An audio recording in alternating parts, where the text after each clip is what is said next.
Hello, everyone. Today I'm so excited because I have a very special guest in today's interview.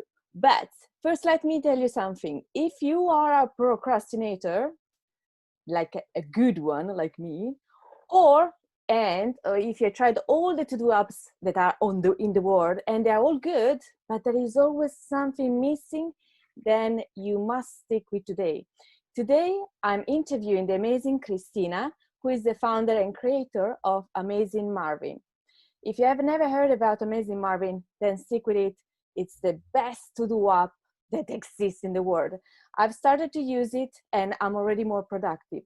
And I tell you, I am somebody who has not one, but 8 to-do apps on my phone. But now since Amazing Marvin, I'm slowly bringing all my stuff into Amazing Marvin and deleting the apps. Off you go. Bye-bye Todoist. Bye-bye AnyDo. Bye-bye TickTick, which are great apps. Don't get me wrong, but Amazing Marvin is better. So, and if you want to check out what's this Amazing Marvin, you can check in the description. There is a referral link where I can give you an extra month on the free month that they already give you. So if you want 2 months of for free to check it out, check the link. So welcome, Christina. Hi, Janine. Thank you so much for having me. Oh, Hi, it's everyone. my honor. I truly love your project. Your software is amazing. So tell me a Thank bit. you. You're also an expert in procrastination because, would you like to share a bit? Well, what makes one an expert? It's probably because you've been a procrastinator your whole life. I remember procrastinating, in first grade and then panicking in the bed. Oh my God, I have this test tomorrow. I haven't studied. It's just, something that I struggle with and I've struggled with for a really long time. And I think if you try to solve a problem, because it's such a big problem for you, a lot of people become experts at things. I've read a ton of books and research because I just really started to realize at some point how much it messes up, your life and in so many areas. Because what is procrastination? It's ultimately an inability to truly control what you do, your actions. It's some kind of disconnect between your intent of what you want to do and your ability to actually do it. And so it's gonna make it harder to reach your dreams, to create the life that you want. And it's just a very big issue in people's lives when they have sort of a personality or a habit of procrastinating. And that was definitely me, and in some ways still is me. Because when you've had a tendency or habit for so long, it is something that it's just something that can crop up again and again. And so you have to stay on top of it and always use all the tools that are available so that you can get a handle on it. And that's also how I created Marvin out of this problem I had myself. And at some point I just couldn't take it anymore. Yes, yeah, because you self-sabotage yourself. And I know because Yeah. I am one as well, and I used to be much worse. It just, like, also, Christina has made an ebook that you can find if you go on the website. It's for free and gives some amazing tips on what to do about procrastination. And you have done a lot of research, like you have asked all your friends and people you knew how they beat procrastination or what procrastination make to them, right? Correct, if I remember Yes, well? I talk a lot to people about procrastination because so Marvin at first, we were kind of positioning the app as the two app for procrastinators. That was sort of like the angle. And we had certain features in it that were specifically aimed at that procrastination habit. Now I think Marvin has become sort of much more than that. A lot of people especially see it as just a really customizable app. But still, I think because that was sort of the core of it, and because I've created it for myself, and that is my issue, that is so deeply ingrained in the way it works. So it resonates very much with people who have a procrastination issue, or people who have ADHD, which usually leads to procrastination in some level as well. And so they just immediately sort of click with it and see how it works really well for them. So I get a lot of interesting conversations with all kinds of procrastinators through Marvin. And yeah, it's just so fascinating how it is a very complex problem. Like I think any human problem is complex because we're complex beings, and it expresses itself differently. It has different causes. It has different patterns, different solutions, even though it is always also in some ways the same. But yeah, there's so many variations and flavors of it, and that makes, you know, my work kind of interesting, because I always try to figure out new ways of how technology can solve all those issues in the best way, most efficient way for all the different people. That's kind of what I love about making Marvin. And I can tell you, Christina, it's working. I'm a big avoidant of a task I don't want to do, which eventually I will do. My most dangerous tasks are the ones that don't have a due date. And when they have a due date, I do them usually the day before. I'm bad as that. But the one without due dates is like, I procrastinate. It's like, I don't have time to do this. I have more urgent stuff. And maybe there are even important stuff that will make my life better or my business better. Like I have some stuff I want to do to make my business grow, but I have so many tasks that I still have to do that. And it's all about procrastination. It's like, oh, I don't feel like doing it and stuff. But in your book, you say, and I confirm as a therapist, you must do the things even when you don't feel like doing them. Yeah, Then you create. that's a great point. Yeah, that's a really good point, because it is, there's been many people who have been putting procrastination in some kind of equation of like, what are the factors that are playing against each other? And it is always about how much effort do you have to expend, or how many negative feelings do you have to go through to do a task, and what's the upside of it, right? Because if there's no upside, why do a task at all? Like there's always some kind of pressure of on both sides, and ultimately it is this equation of what wins out. And when you say a task with a deadline, that's what a lot of procrastinators, they do end up doing things maybe last minute, you know, like the classic example of a student who has a test or a paper to write, and there the pressure just becomes so large of the fear of not doing it that it kind of overrides the uncomfortableness of starting, or the fear of associated with doing it, you know, like perfectionism, or what if I can't do a good job. But when you don't have a deadline, that falls away, and that for often people is sort of the other force that pushes them to do it. But as an entrepreneur, you kind of don't have deadlines on most of your tasks. It's totally up to you, like you said, to just do something to improve your business. And that makes it in some ways very challenging, because you can just make that habit deeper and deeper, because there's a benefit of doing a task that you're kind of uncomfortable with, even if you're just doing it because there's a deadline looming. In the end, you will still have that experience of, okay, it wasn't actually as bad as I thought, or I got it done. And then you have that positive experience for next time. But yeah, as an entrepreneur, you could definitely go down that path of just not doing a lot of things for years and years and years. And that's been something that it's been my experience too. There's some things that I just push off more because I enjoy them less, like marketing. Like I wouldn't say I'm a great entrepreneur, far from it. I think, yeah, because it is hard when you're a procrastinator and you fall into that trap, and then you just end up doing the things more and more that you enjoy.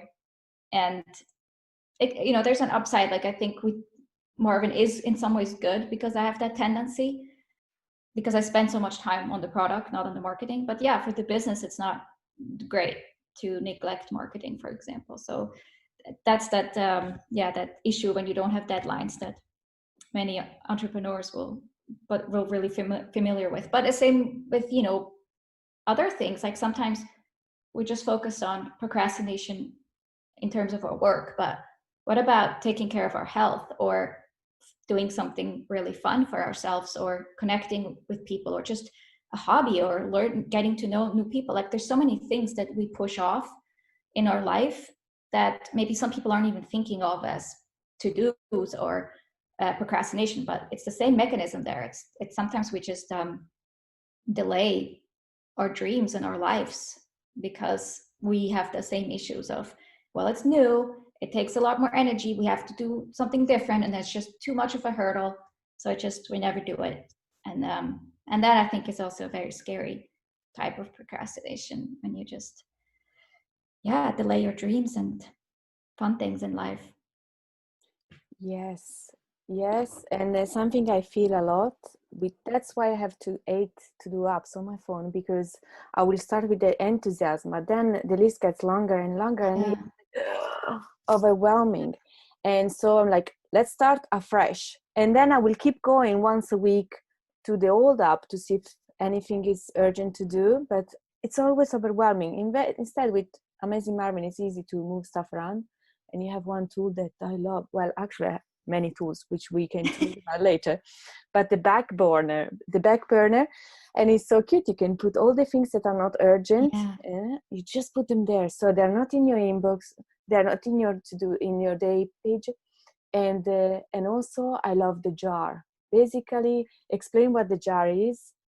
So it's just a fishbowl, and you can put all of your tasks in a list in there and just click on it and get one of it out randomly. So it's just as if you did that physically with little papers, and just threw all of them in a glass jar and just pulled one out at random. Yeah, that's a very popular strategy, because it takes care of this analysis paralysis that sometimes you know, when humans have to make decisions, it's always a point where you could start to struggle, because you want to make a decision that's based on some kind of logic. And when you have 20 tasks to do, and you've like, okay, so where do I start? What do I do first? Sometimes there's no good answer where to start, but we can still get stuck on that because we feel like, well, I have to somehow figure out what the best task is to start on. There must be some reason. At least my brain really works like that. And it just sometimes keeps me in a loop where I just, you know, try to figure out a plan forever and ever and ever, when actually it really just doesn't matter. And it's just too complex of a solution to get to. And so these random things can just help with that, to still feel like you're doing something to get a task out, but it truly shows you, well, it's random and it's okay. Yes, there's no good end. If you really, and basically the jar is the task of the day, and if you really don't want to do that right now, you can always put it back, but you can't keep cheating, no? But at least the day is clean because everything is in the jar. You click the jar. It's so beautiful, this app, guys. You must try this, and it's so customizable. That is amazing. But tell me, Christina, in your old research and studies, how would you describe procrastination? So procrastination is, when you delay an action for no good reason, basically. Like sometimes we delay something because, you know, it's raining, we can't do that thing outside. But it's just a delay that hasn't a good reason other than you just don't feel like doing it. And sometimes, of course, we come up with excuses, but it is, the core of it is an emotional regulation problem. There's Timothy, I forgot his name now. But Yeah, anyway, I think there's you mentioned his book. Pickle. Yeah, I don't know how to pronounce it, I guess. Pickle. But he's a researcher on procrastination, and he always talks about how it's an emotional regulation problem. And that is really, really true, because you have some kind of negative emotions associated with doing the task, and it's hard for you to overcome that. And some people are very aware of that. Like they think about the task and they get a feeling of anxiety in their stomach, and they're physically even aware of it. And but other people are maybe have a habit that they've built where they just sort of push things off and they don't even think about it. So they might not be aware of, okay, there are some negative feelings I have around doing this task, and that's why I push it off. But yeah, so procrastination is an emotional regulation problem. It's delaying something because you don't feel like doing it. And it is kind of this gap between an intention that you have of what actions you want to take, and then not doing it, or not being able to do it. Is sort of this gap between the intention and the actual action.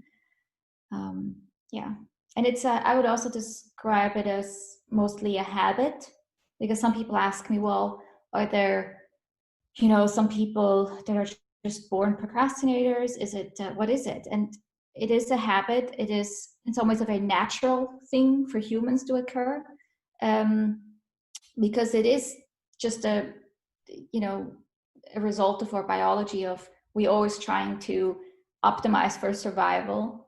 And we have sort of these different brain parts that have different agendas. And there's something that's always thinking about, well, this action is going to take energy, and energy is something that, we have to kind of preserve, because for most of our evolution, there wasn't tons of food always. So we have to think about, okay, how much energy will this action take me? And what is the possible benefit I get from it? Is that worth it? Or what's the risk? Like if you're going to, do something really dangerous to get a little bit of food, maybe then you wouldn't do it. And our world now has just so many actions that are very abstract in a way. This idea of writing a blog post and then it will get you money and the money will get you food. It's this natural reward of food and pleasure is sometimes really far removed. And so then you're standing in front of the blog post and all you feel is maybe fear, because you're like, what if I'm not good enough? What if nobody likes it? And then, I'm going to put so much energy into it and maybe it's not even going to get me anything useful. And it's, and that this reward of, what a blog post gets you is just so unnatural in a way. And so it's just I think something that is really common in our society because of that, because we still have that ancient brain power, but our society just tells us to do things that are quite unnatural in a way. And we're all sort of driven, by these goals, abstract goals. And then we have all this input from our upbringing of, oh, it's important to be good, or, so many unhealthy patterns that we learned from our childhood and society. And it just creates this mess. And I think procrastination really is a very natural thing for a human to do. And some people then just go down a bad spiral. Some people are more prone to get into that habit for sure. I think if you've had any kind of emotional trauma, difficult childhood, it just sets you up for procrastination as well, because it's the more easily you can feel negative emotions, right? The more likely you're going to have procrastination, because the more things might trigger negative emotions that you do. And the more skills you have, of course, to regulate yourself and your emotions, the less procrastination you will have to. But that, I think, as a therapist, you'll probably know all about that. It's not easy nowadays to just feel good and comfortable and confident and happy, and it's just so many opportunities for negative emotions, and then you get procrastination most likely. Yes, and as humans, our mind doesn't want us to be happy. The role of our mind is to keep us alive. So the happiness is something that we can work as a habit, and it comes and goes, because all emotions comes and go. Thanks God, also the negative emotions come and go.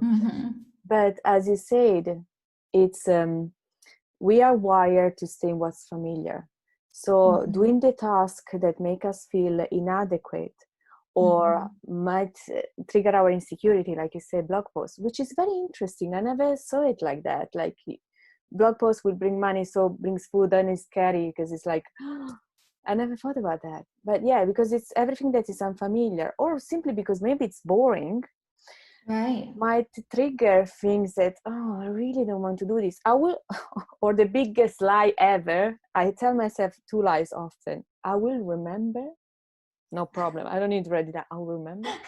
And I will do it when I feel like doing it. Which is never.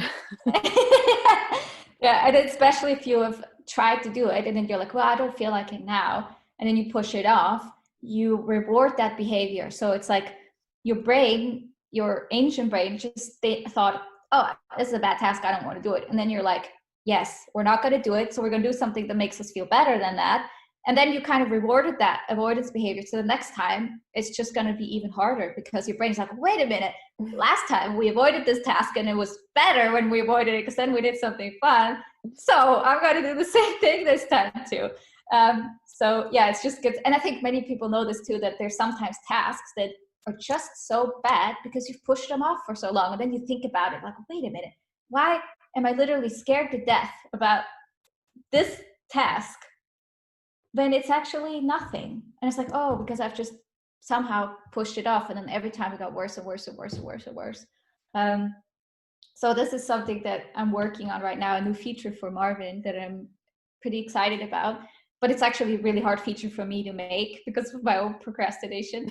And it's called Procrastination Wizard. And it's just, you can click on something when you notice that you want to do it, but you have resistance, which is already the first challenge, to actually just be aware of that. And then click the button. And then Marvin walks you through it, and he'll ask you certain things to reflect on that task. So he will ask, so do you have negative emotions around the task? And you might say, no, I just don't feel like doing it. Or you say, yes, I have really a lot of negative emotions, because sometimes you are aware of it. And then it asks you next question. So what is so bad about this task? And then you're like, well, it's boring, or it's difficult, or I just don't know how to do it. But it makes you reflect on it.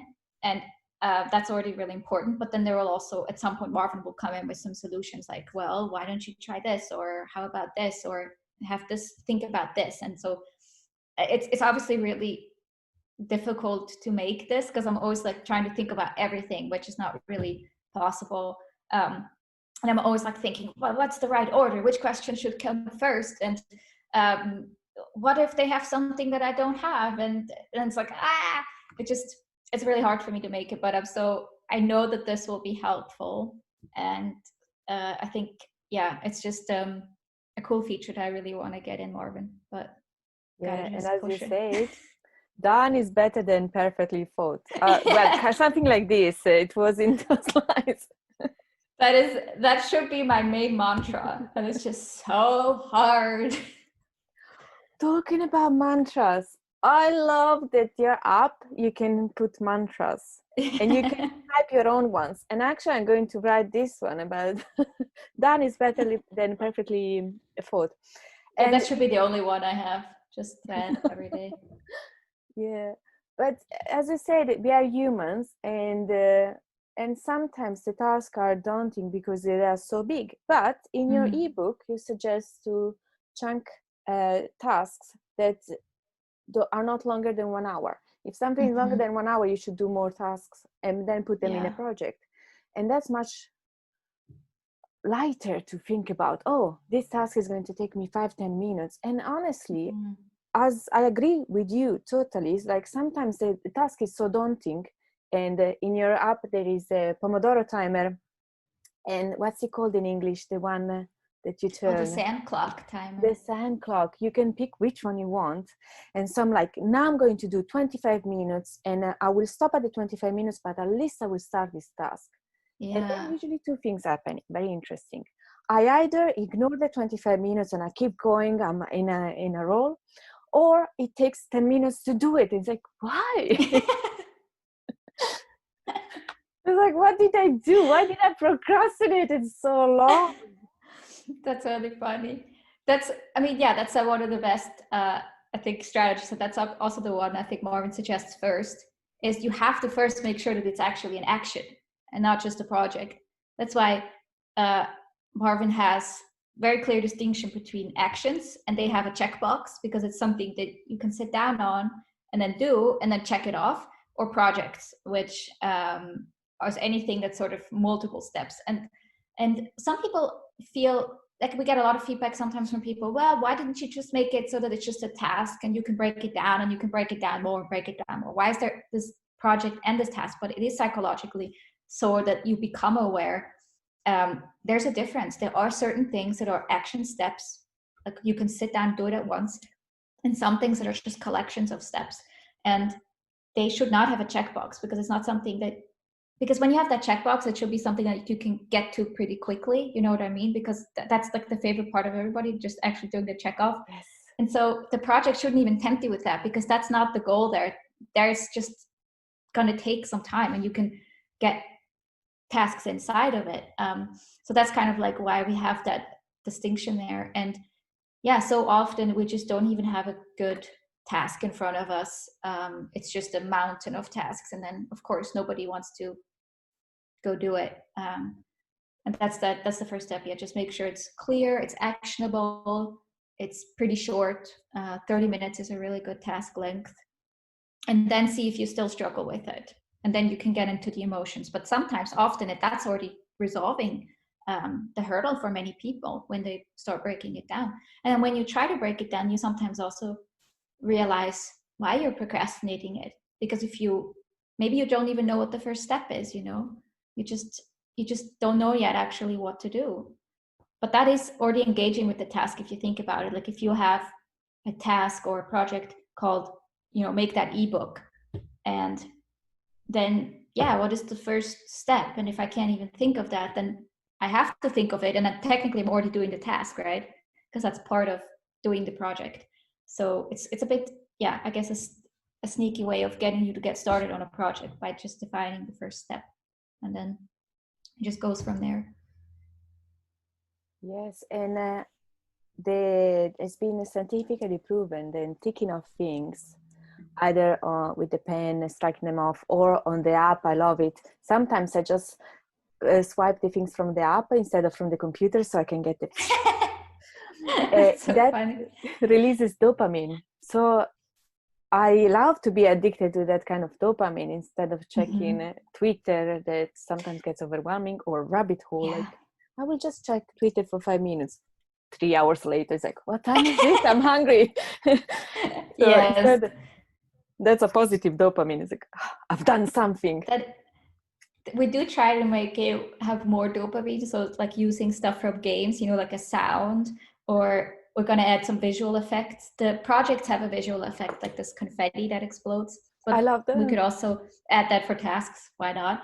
But yeah, the dopamine thing, like you're competing against a lot of really easy dopamine releasers. Like you said, social media. It's just that, of course, takes so little energy to scroll, and you get so much dopamine. And a task, there's always more involved. So that is ultimately what we're competing with, and that is important to be aware of. It's like, of course, your brain would always rather get dopamine when it has to do nothing. It's like free food, rather than checking off tasks. So it's maybe don't tell your brain that even exists, and try to get away from that, because it's just gonna make everything harder to do in life. Yes, and one feature I love, and also at some point show us Marvin and the inspiration on why you call it Amazing Marvin. But a part of Marvin that is super cute is this puppet that runs, and it's super cute. I'm a full-grown adult, but I am trying to connect more with my inner child, because we are all playful inside. But one of the features I love about your app is the frog. Explain more about the frog. It's so cute. So that was one of the earliest features we had, and it's inspired by Brian Tracy's Eat the Frog book. And I guess it was Mark Twain who talked about eating the frog first. So anybody who's not familiar with this expression and strategy, it's just, if you eat your frog first thing in the morning or first time of your day, then everything else will feel easy if you eat a frog. And a frog is a task that is something that's not super pleasant, but it's also something that's kind of important for you to do. So you can mark tasks as frog tasks, and then to remind you to just try to get those done first. And it's just this little visual frog that you can put on a task and I think there's also a reminder that can remind you every day, hey, let's pick a frog from your list for today and do that first. It's very simple, but it's very effective for a lot of people. And I also use the frogs just to mark things that I kind of dread doing. And later on, when Marvin becomes smarter, so that's kind of where we're going with it, that Marvin is constantly sort of analyzing what you're doing and what tasks you have open, and then trying to help you sort of as a coach throughout your day. And that's just an important bit of information that we can gather through the frog strategy about which tasks are frogs, how often have you put the frogs off, how many frogs do you have, in what areas do you have frogs. So it's all part of just that data gathering for the intelligence part that comes later. Yeah, because that's an important data point of a task, is like, how much do you dread it? That's a good data point to have. Yes, and studies of successful people have noticed a pattern. Successful people do what they don't want to do first. And it's not maybe they don't love to do the things they have to do, but they just do it. So it's out of the way. So my aim is to get one frog every morning and get it out of the way. But yes, super cute, because you get the reminder, the frog comes out of a screen. And if you don't want the frog, you can always have without it, but it's so cute and fun. So have the frog on your dashboard. It comes out as like, click a frog, and then you can pick which one you want to work on, which is great. And yes, it creates that thing as like, do it even if you don't feel like, and start the day with it, so it's better. And then there you go with easier tasks, things that you find pleasant.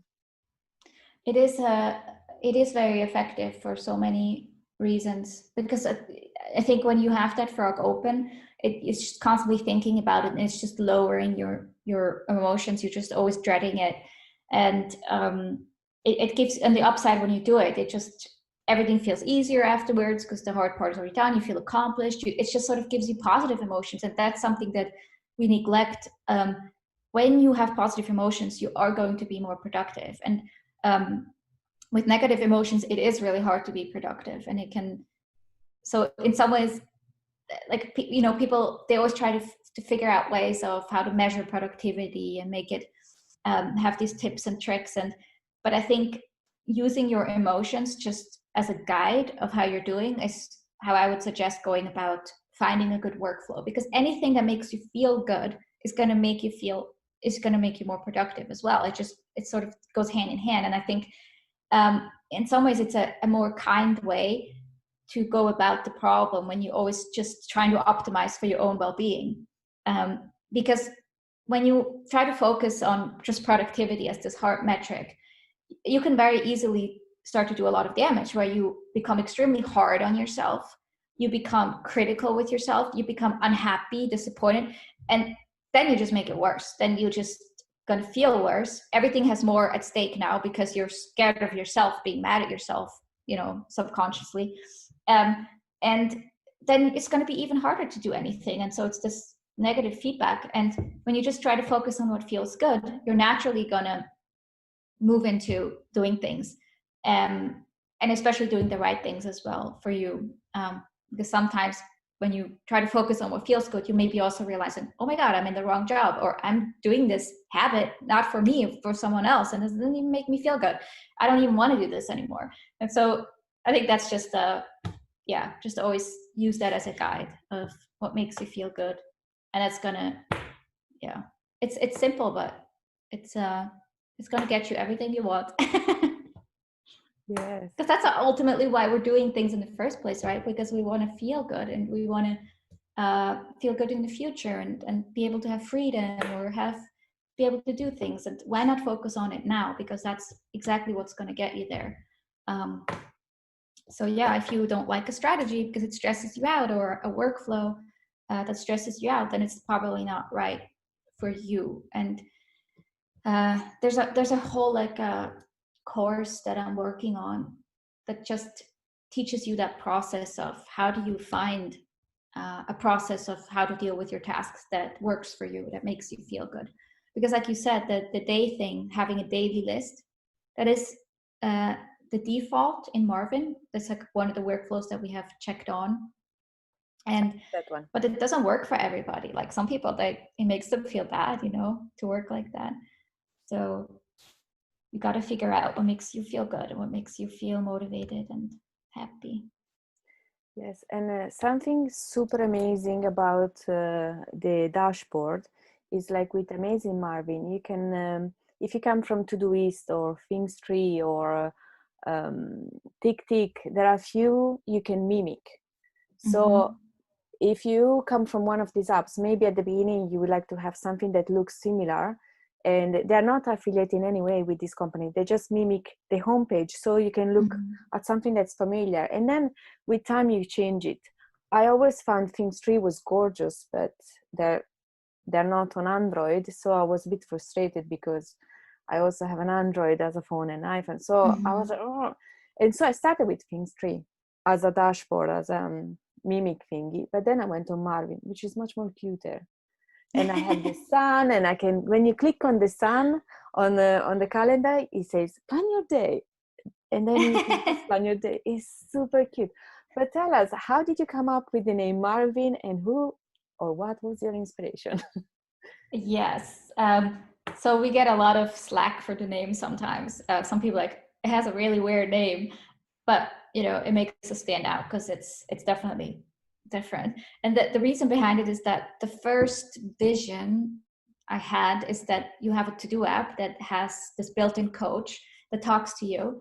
Because that was always my dream, to just have someone who's like, hey, how are you this morning? What do you want to work on? And, oh, you feel upset. Okay, let's do this. And just someone there to help you get through the day. And then, of course, it needed some kind of character to interact with you.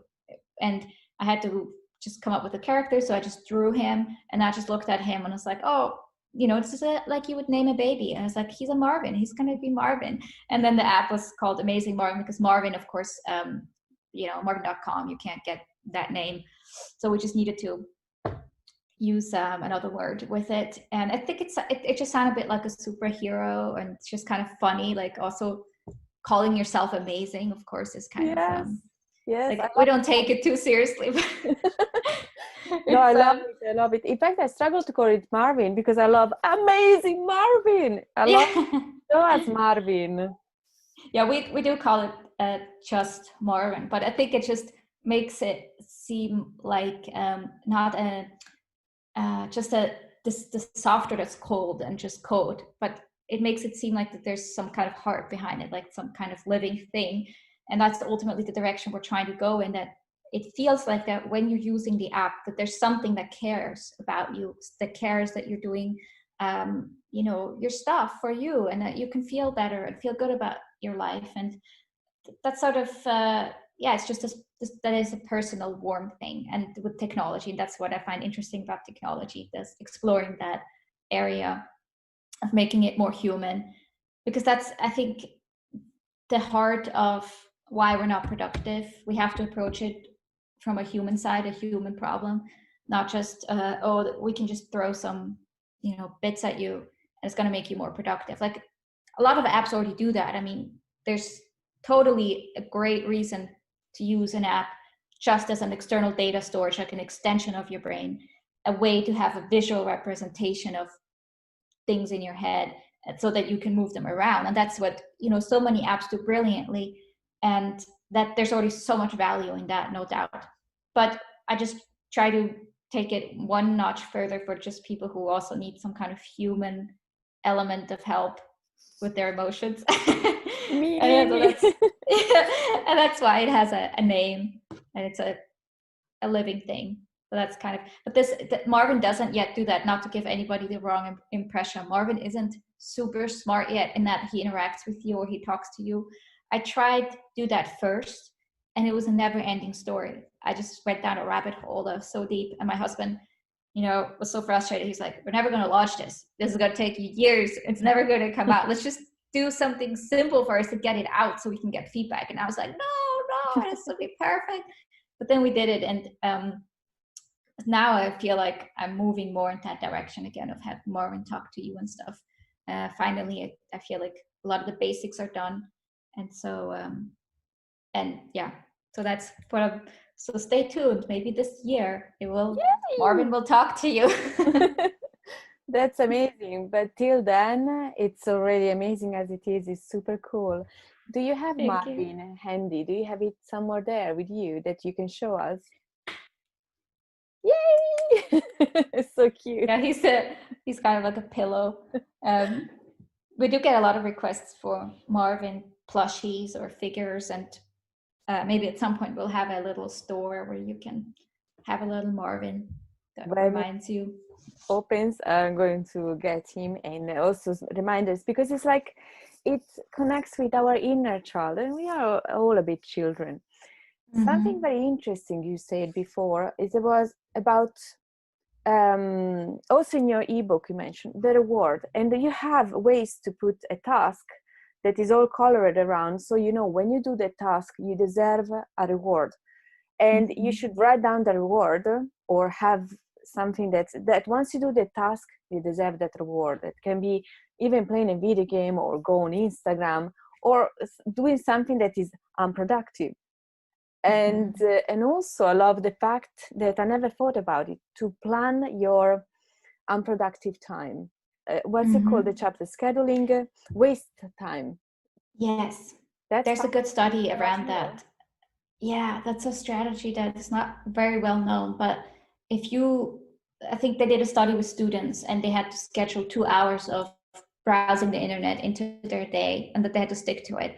And they wanted to see if that makes them more productive.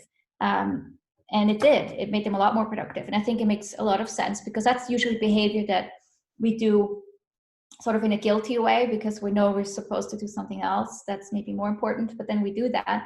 But when you have scheduled time, you first of all, you know that you're going to get that anyway, and then you feel even weirder if you do it outside of that time.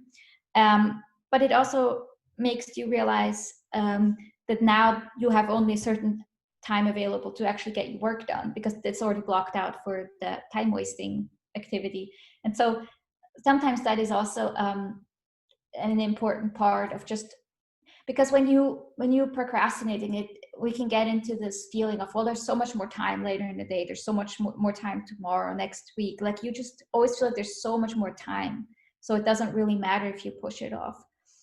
But when you make a plan where you block things out and you see, oh well, here I'm sleeping, here I'm eating, and here I do my Facebook browsing or my internet browsing, all of a sudden you have like, well, there's only like 4 or 5 hours left for me to do the stuff that I also want to do. And then it becomes a bit more urgent as well. So you get that urgency that can help put the equation into the right balance. But yeah, it's a very effective strategy to schedule time wasting into your day. I never thought about that, because actually when I do waste time, there is a sense of guilt. You should be doing something else, but you just need to vent. And sometimes we are less productive. But if you have it scheduled, and as you said, the students were asked to stick to it, after a while you get bored, and it's like an hour and a half on the internet, and I was like, I need to spend another half an hour, but at least you get it out of the system. Right. And so I think it's very powerful. I'm going to try that too, that thingy. And also something that I never thought is to put in the calendar, because on Marvin you can put blocks in your calendar so you see what's going where. I never thought to put also sleeping time. So at least if I have a sleeping time color, the working time, and this and that, I will see how much space I have left. Right. Yeah. That's a very great idea. I'm going to do that. Yeah. That's an exercise you could also just do, like, once, where you just block out your week and figure out how much time do you even have, just to make it more valuable, make it more precious resource, because time is a very precious resource. We don't have endless time, and it is a very precious resource. So to become more mindful of how much time we have and how we want to allocate it. So with time blocking, that's a strategy we have in Marvin. You can block out time in your calendar, not for specific tasks and projects. That's something some people like to do, but it's more just for general areas. So I use that a lot, because as an entrepreneur, I think you have often so many different areas where you need to get work done, and you need to have some kind of balance. But everybody has that issue of like life balance, like, well, how much time do I spend on social interactions or fun and versus my hobbies? And so you can block out, say, here, Monday morning, I'm doing marketing. Then Monday afternoon, I'm doing admin stuff. And then Tuesday morning, I do content. And then Tuesday afternoon, I do product programming. And it also, gives you sort of more guidance on what you do when. And again, it helps with this you know already, okay, I have about 8 hours a day or 8 hours a week to work on the actual programming. So it makes it just seem more precious and more like, well, I better do it then, because otherwise I'm not going to have time for it. Um, and so it has many advantages to do the time blocking, even just as an exercise, like to see how much time you have or how you want to allocate it to the more you like engage with those kinds of questions, it's only good things are going to come from it, because it's just not something we're taught to do, like to really think about our life with that much intention. And just, yeah, it's just like an exercise to go there and start thinking about these things instead of just being stuck in some kind of routine that you somehow slid into, some way of living. So it's important to engage with that and just, yeah, be intentional, or try to be intentional about it. Yes, because the thing I've noticed with Marvin, it's a very pleasant app, and it's full of things you can play around. And anybody who has a child or a dog will understand that they work well, they learn faster with a reward, positive enforcement, no?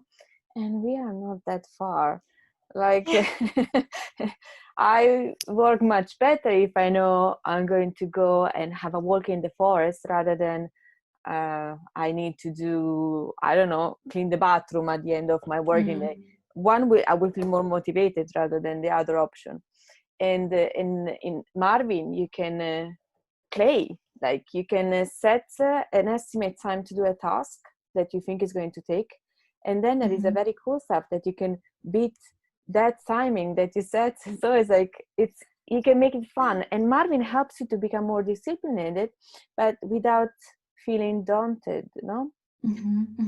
I find That's go ahead, sorry. No. I find it's the best app I ever tried, because, for example, another powerful one I used in the past, Todoist, is great, but it's very plain and engineerish, and too white and too, I don't know.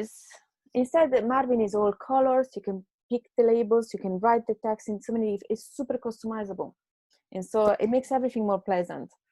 Yeah, that's exactly what we try to make it like your home, like so you can customize it. Look, it's a double-edged sword, because some people feel overwhelmed, like, oh, there's so many options. But we just want you to have something that you enjoy looking at it, because it's going to make it easier to look at it if you like looking at it. Again, these positive emotions, and we're going to try to make it a little bit fun, because some tasks aren't fun and there's no way going around it. And maybe you can engage with it in a way that's fun, like like you said, the beat the clock. So it's a bit like a game.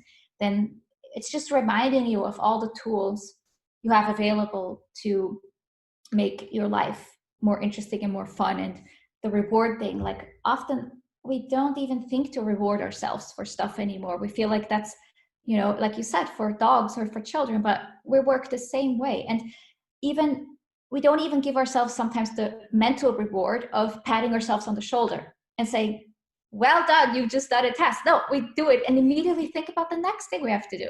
And it's just, it's so important how we treat ourselves, because and many of us, I think, are horrible parents to ourselves, horrible bosses to ourselves. And that's how we have to look at the relationship with ourselves. Like, you are in some ways your parent, your boss, your mentor. That's all inside of you. So how are you treating yourself? Are you like praising yourself when you get something done, when you do something good? Are you rewarding yourself guilt-free, allowing yourself to have that stuff? And so many of us are just like there with a whip and just saying, you're not good enough, do more. It's like, how you expect to perform well under those circumstances? And I hope to have it sort of externalized in a software, that it's just easier for us to treat ourselves nicely and remember, like, oh, there's a reward. That is something maybe I should give myself sometimes. Or I feel like there's so much more stuff like to be built in. Like when like now I'm trying to do this thing where when you check off a task, that there is a reminder.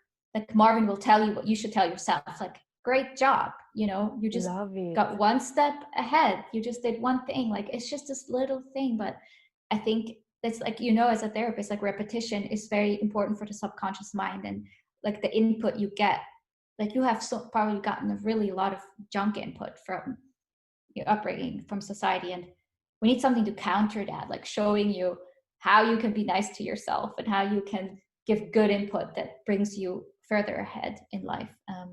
So I hope that yeah, Marvin can be a part of that, and that's because yeah, who doesn't need that? I don't know. It's just not easy being a human these days. I agree. Oh, it's never been easy, but I don't know. Yeah, it makes me happy that you to hear your experience of how you see Marvin, and that all these things that we try to do, that it's working, like that you feeling that when you're using it and you're appreciating these aspects of it. Because again, like I'm a terrible boss for myself, and I always just think about all the things it doesn't have yet, all the things that aren't great yet, all the things I still want to do and I haven't done, and I just forget all the stuff it has because I'm so used to it, you know, and I don't even use a lot of that stuff. But then when you tell me, I'm reminded. It's like, oh yeah, it has all these things.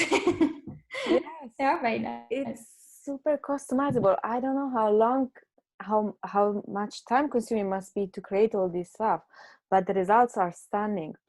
Another thing I love, I'm a huge fan, as people are listening might have guessed by now.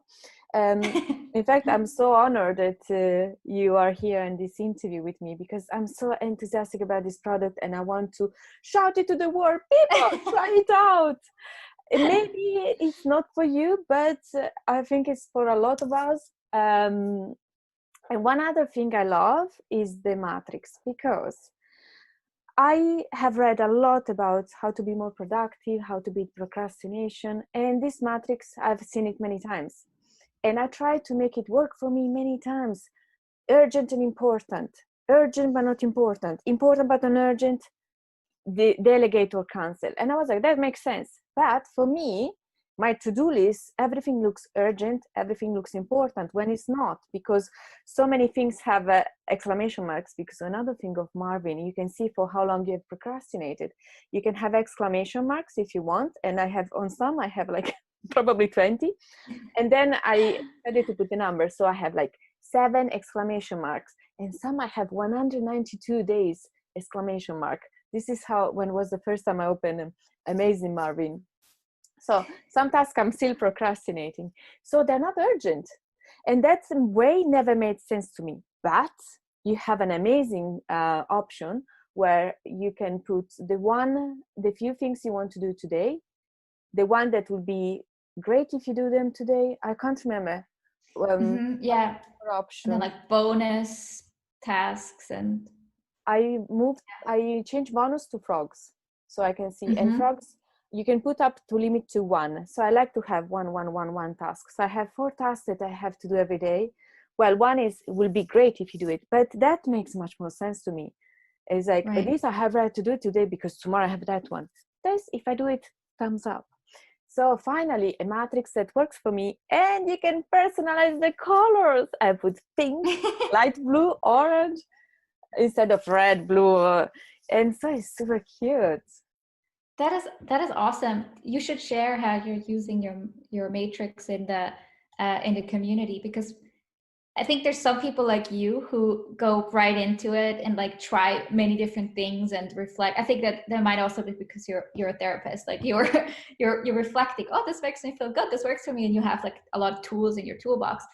But for some people, it's just like they don't even know where to start. They just see all these features, but they don't know what to do with it. So this inspiration part, I feel like people are quite shy in sharing their setups for some reason, and I've been thinking about why that is. And maybe I think a lot of people feel intimidated by it. They feel like there's just some super users who just know everything about Marvin, or maybe they feel like there's a certain way you're supposed to use it, and then, well, I'm just kind of using it in a funny way or in a funky way, and they don't want to share it. But that's like whole point. Like there's no right or wrong way to use it. Like that's why it's so flexible. But there's definitely there's not enough sharing of like people, you know, sharing their setup. There's even a feature where you can blur out all your tasks so that you can share screenshots without sharing, you know, your information.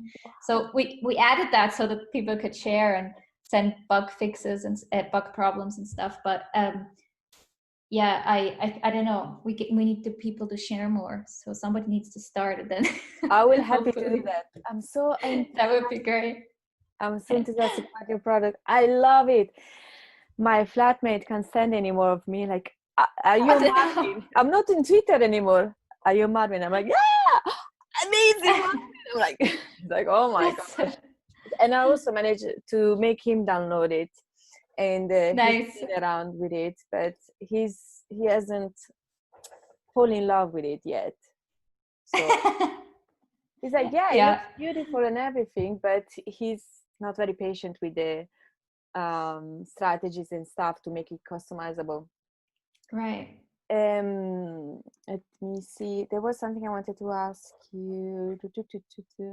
Like, how long have you been working on this? Because it's super sophisticated and it must have taken a lot of years. Or yes. So the idea was beginning of 2015, and I had a different business. That's when I first had the idea. So I just worked on it as a side project for myself.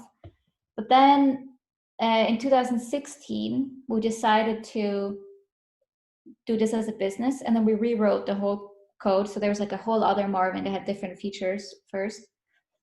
And then I got really sick. I couldn't work for a year. And so we launched in 2017. So Marvin has now been out for 3 years. And that's where most of the work got done. A lot of the extra features that you can actually see on our website, all the launches we had and which features came when. But so my husband and I were the programmers. And because I also do marketing and I did support for a long time, he was always just doing the program, but he had a full-time job always. So only the beginning of this year was he able to quit his job and got on full-time. So yes, it's in some ways like a part-time project for him with for many years, but it did take years. But if we both had been full-time and we had maybe some employees or stuff, you could definitely do it much quicker. But in some ways, I think the reason why we go so fast is also because we are such a small team and you don't have like a chain of command or talk about stuff endlessly. Like I just kind of decide how I want the feature to work, to look, and we just all sort of do it all at once, like programming and deciding. Like there's not like the strict process of, oh, we need wireframes first and then this and then that. And we just kind of wing it a lot of times. So that helps with the speed. But I think a big company, they could never do it like that. It's just not how stuff is done. But yeah, it's taken years, a lot of sweat and tears, and it's not easy. I love it also because sometimes when I try a project, it's sometimes if it doesn't work, I will just abandon. Instead, you're taking care of Marvin. You're making it every day, every month better and better and better, and it's amazing. And also, the stunning thing, I never found to do up with your amazing customer service. Like there are plenty out there that have a good customer service, but your is even more excellent. Like the answer always, when I have a question, they are very quick and it's always personalizable. You can see it's a person, and it's either you or Mark. Usually I've gotten an answer from, I think, the two of you. We have one person we hired last year, Bronco, and he's amazing. He's like our angel. Yes, also we love him. When I had questions, and then it's like, it's super, it feels so good because you feel like you're talking to humans instead of a company that's one employee is answering you, the next time another one. So it's very human, as you said. That is what we hope to convey, and we definitely want to stay that way. We're very small right now. That helps. But we need to grow this year. That's kind of the focus.